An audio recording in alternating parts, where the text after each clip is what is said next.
Jack and Jill went up the hill to fetch a pail of water. But Jack fell down and broke his crown, and Jill came tumbling after. Uh-oh.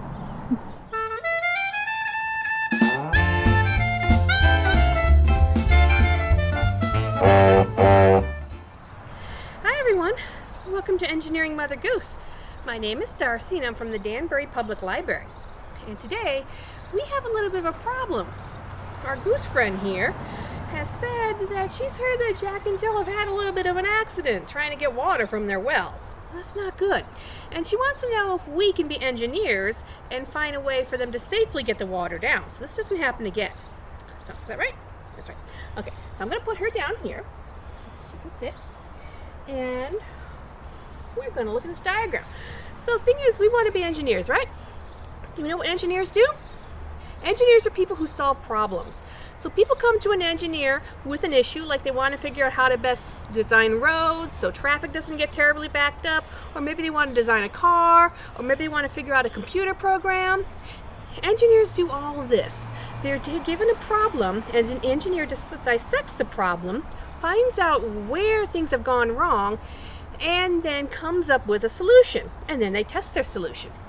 Well, what we're going to do today is we're going to see if we can figure out what went wrong between them going up the hill, getting the water, and then falling and having an accident. So, as we can see, they're going up this hill and they've got a bucket, right? And the bucket's doing pretty good. They're walking, no problem. They got up the hill, no problem. But something changed between going up the hill and coming down. What do you think that difference was? What changed between the three parts? It was the water, right? The water shouldn't cause that much of a problem, right? It actually did.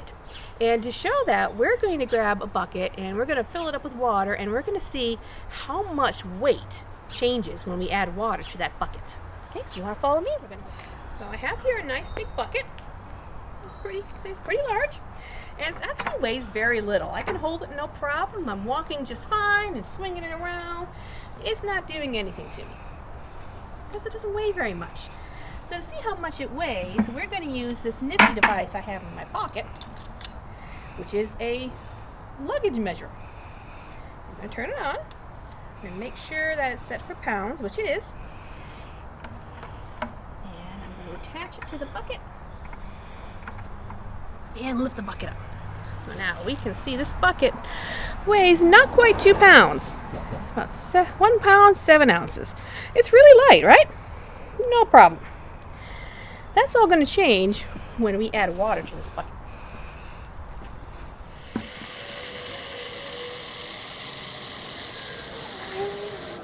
Now we got a bucket that's pretty full. What do you think that's going to do to this bucket? Let's make it heavier? I think so. In fact, if I lift it, it is heavier, quite a bit heavier. In fact, as you notice, when I go to lift it, I'm standing upright. When I go to lift, I have to actually bend my knees and, so you can see better, I can actually bend my knees. I also stick my butt out in the air, don't I? That's because I'm doing something that involves center of gravity. We're going to talk about that here in a minute. But first, we need to figure out how much this bucket weighs. Almost 35 pounds now. So remember, our bucket weighed initially almost 2 pounds. So we have added nearly 32 pounds of weight in water. It's pretty impressive, huh?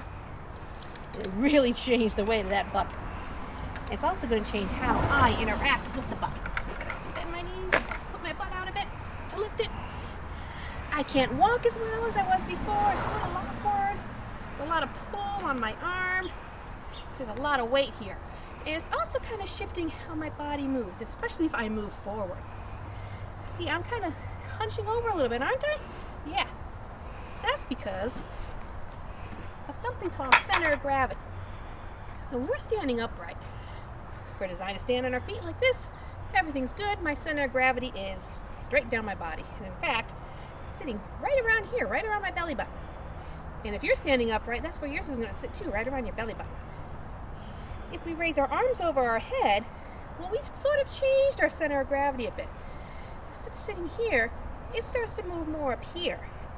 That's because there's more of our body separate from the rest of our core here, and that's affecting how gravity hits us.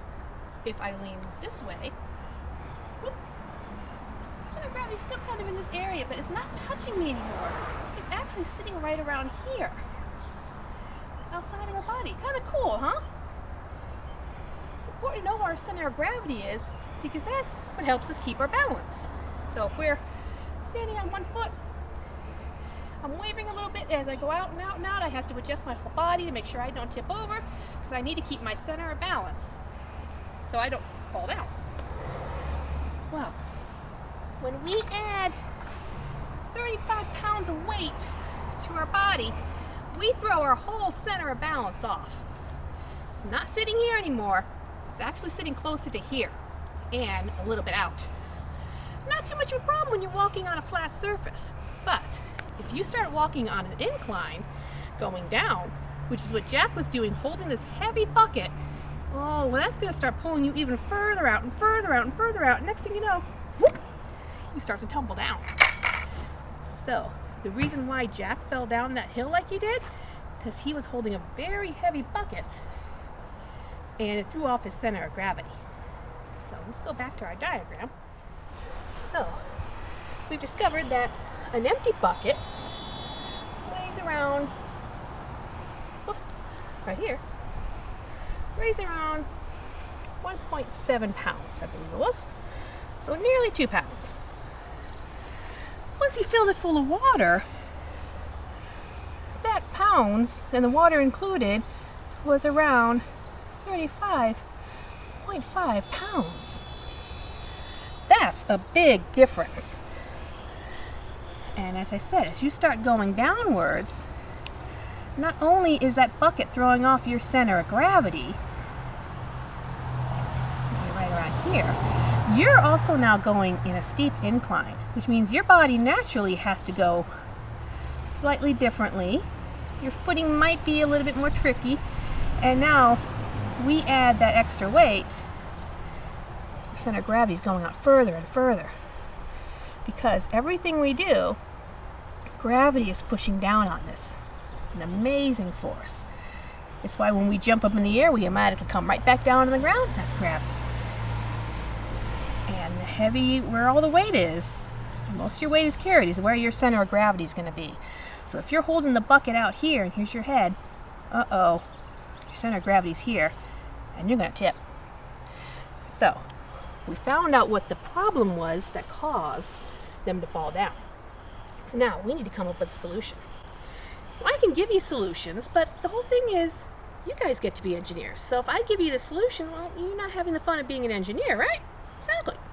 So what I want you to do this week is you can use markers, paper, cardboard, glue, scissors, tape, string, anything you want to try and see if you can find a way of getting this water from the top of this hill down to the bottom without it having to be carried in a big heavy bucket. If we can find another way of the water to come down, well, Jack won't have to carry it, risk falling and smacking his head. That's what your crown is. Your crown is your top of your head. So we don't want that to happen. And there's lots of ways people have designed over the years in order to get stuff that's heavy from a tall space to a lower space. Things like zip lines and pipelines, even slides. The slides you use in the park to get from the top down to the bottom, they're really fun, right? They're also a great way of moving you, a heavy object, from a high space down to a low space. So you can try making actual physical things using recyclables at your home, or if you don't want to do that, you can also draw plans on pieces of paper with markers and crayons and come up with all kinds of interesting and inventive ways of getting this water from the top down to the bottom without anyone getting hurt. And if you'd like to share your ideas with us, I'd love to see them. What you can do is you can email them to me at dsowers@danburylibrary.org. You can also put them under the Facebook post here, or you can tag us on social media at Danbury Library, and I will add your plans and solutions to next week's video. Just please tell me your age and your first name, no last names, please. Okay? And I look forward to seeing you next time and seeing what you come up with. Until then, have fun and happy engineering. Bye, everyone.